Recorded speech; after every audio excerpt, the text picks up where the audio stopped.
Hello, and thank you for joining me in Annie Stories. Today's video is called The Willow Wren, a tale from the Brothers Grimm book.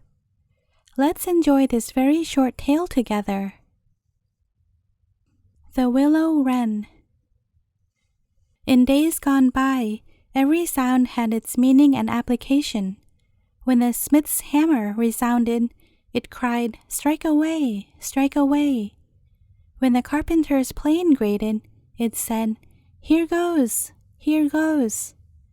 If the mill wheel began to clack, it said, "Help, Lord God, help, Lord God."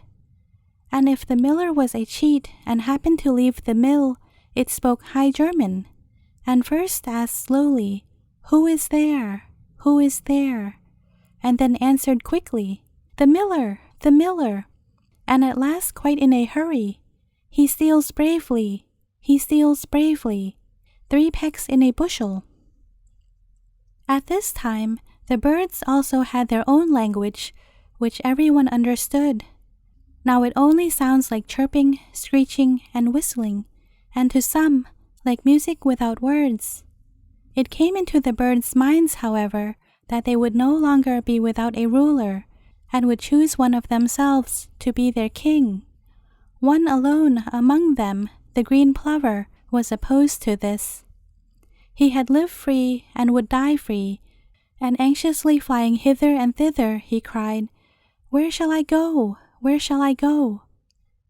He retired into a solitary and unfrequented marsh, and showed himself no more among his fellows.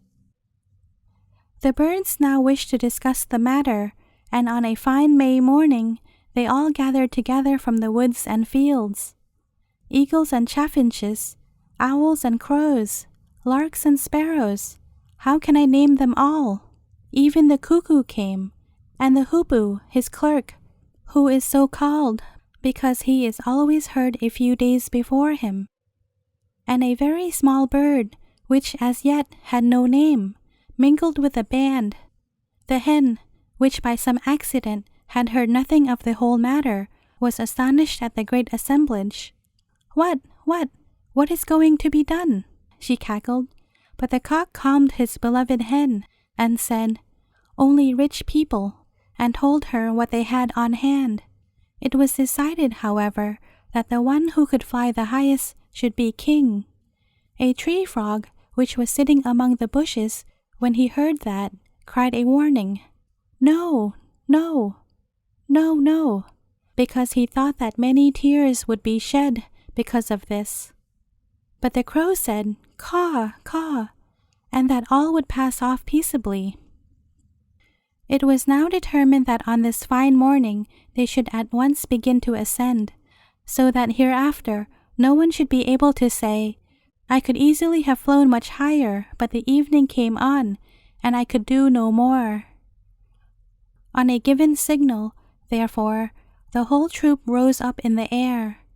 The dust ascended from the land, and there was a tremendous fluttering and whirring and beating of wings, and it looked as if a black cloud was rising up.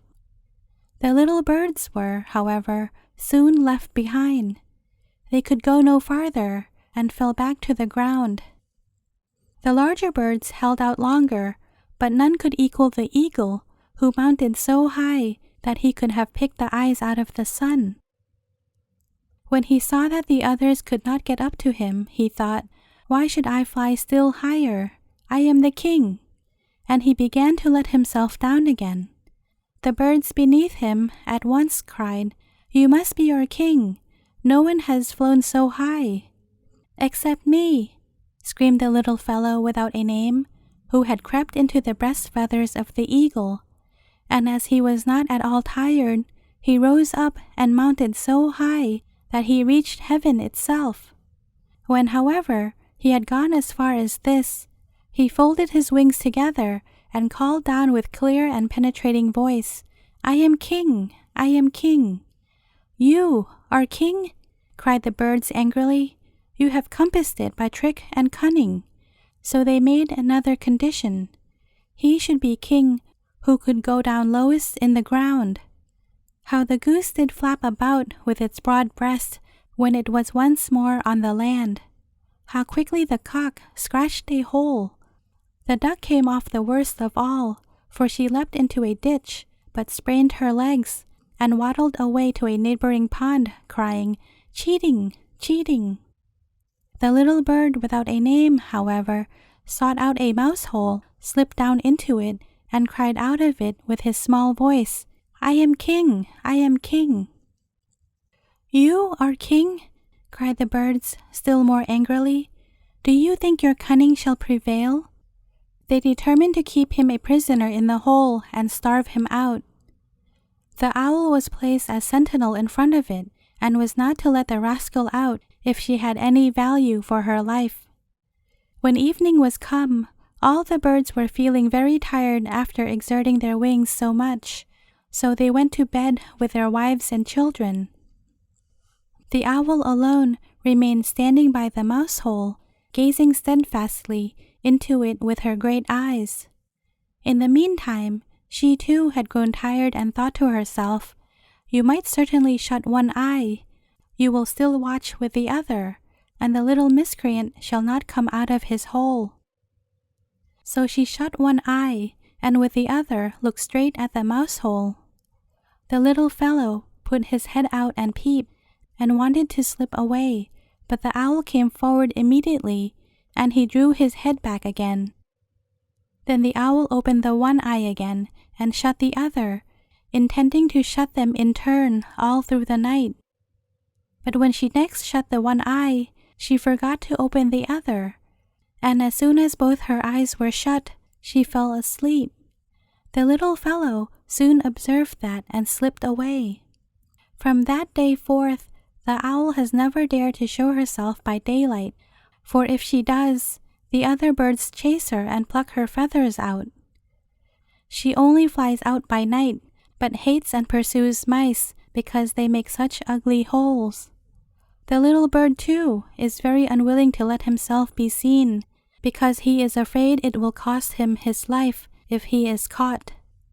He steals about in the hedges, and when he is quite safe, he sometimes cries, "I am king!"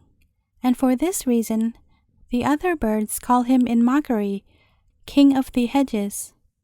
No one, however, was so happy as the lark at not having to obey the little king. As soon as the sun appears, she ascends high in the air and cries, "Ah, how beautiful that is!" The end. Thank you for listening and for all your support to my small channel. Please stay tuned for a new story tomorrow.